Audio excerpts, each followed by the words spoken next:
नैमिषारण्य का वन अब स्थिर था। आर्षि मौन में थे और सूत जी की वाणी अब कथा के केंद्र की ओर बढ़ रही थी। सूत जी बोले, यह कथा किसी ग्रंथ से आरंभ नहीं हुई थी।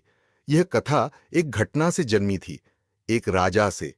उनका नाम था राजा परीक्षित। परीक्षित कोई साधारण राजा नहीं थे।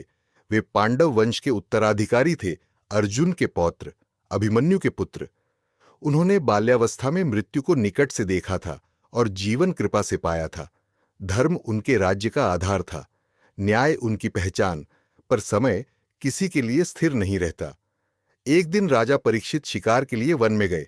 दिन बीतता गया, प्यास बढ़ती गई, थकान शरीर पर उतर आई। उसी वन में उन्होंने एक आश्रम देखा। वहां एक ऋषि ध्यान में लीन थे, शमीक ऋषि। राजा ने जल मांगा, पर ऋषि समाधि में थे। उन्होंने न सुना, न उत्तर दिया। क्षण भर के लिए राजा के भीतर अहंकार का एक अंश जागा। राजा ने एक मृत सर्प को अर्षि के गले में डाल दिया। यह कर्म जानबूझकर नहीं था, पर धर्म की दृष्टि में यह भी अज्ञान था।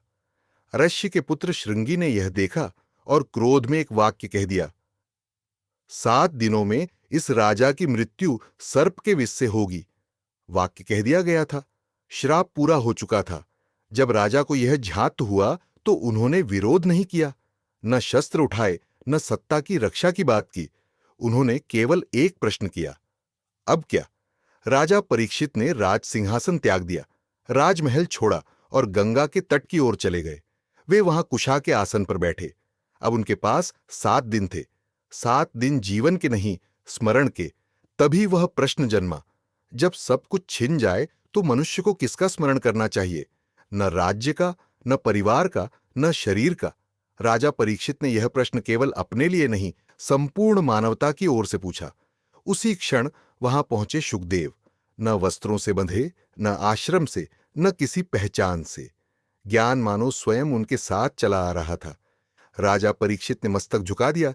उनके स्वर में न भय था, न आग्रह, केवल स्पष्टता थी। उन्होंने कहा, मृत्यु निश्चित है, समय सीमित है। अब मेरे पास छिपाने को कुछ नहीं बचा। कृपा करके बताइए, इस अंतिम समय में मनुष्य को किसका स्मरण करना चाहिए? शुकदेव ने राजा की ओर देखा। उस दृष्टि में करुणा थी, पर शोक नहीं, क्योंकि यह प्रश्न केवल एक राजा का नहीं था। यह प्रश्न हर उस मनुष्य का था जो एक दिन मृत्यु के सामने खड़ा होगा। गंगा का प्रवाह निरंतर बह रहा था, वन पूर्णतः शांत था और समय मानो थम गया था। तभी शुकदेव ने वाणी उठाई और उसी क्षण भागवत का अमृत प्रवाहित होने लगा। ऐसा ज्ञान जो जीवन में भी मार्ग दिखाता है और मृत्यु में भी मन को स्थिर करता है।